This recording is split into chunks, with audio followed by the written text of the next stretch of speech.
Почитувани СДС и власта не одговориле до сега, ниту пак јавното обвинителство не покажа интерес дали зад 40 милиони евра договори не стои колегијалноста, пријателството, можеби на Ковачевски со Марко Андонов од Айтоникс.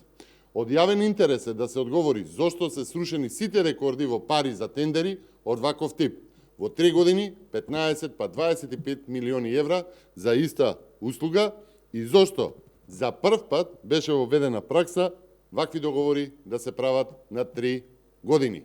Како е можно секретарот на влада да даде толков тендер на колега на тогаш министер, а сега премиер, плюс тоа сега и на странски дипломат?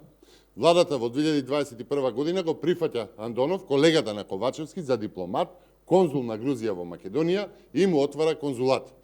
Ваков тип на договори, односно лиценци за програми, треба да овозможат и безбедност, а тоа се дава на странски дипломат.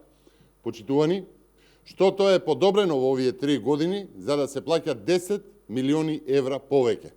Се што значи компјутер и администрација колабираше во овие 3 години, од катастар преку МВР, здравство, правда, судство, матична евиденција, онлайн образование. Почитувани, може да молчат и молкот е потврда дека зад оваа сделка лежи можна корупција и можен криминал. Почитувани, дозволете ми да одговорам и на прашање, се бара коментар за случувањата во Македонски телеком, односно за унапредувањето на супругата на генералниот директор, која што станува директор на сектор. Почитувани, јасно е дека се што е поврзано со СДС не е далеко од непотизам, корупција, криминал. Сето ова не е подалеку нити од скандалот Паразити, серијата пресконференции за луѓе од СДС на позиции.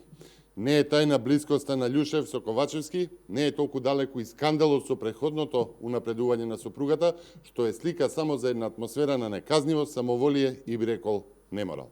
Ви благодарам.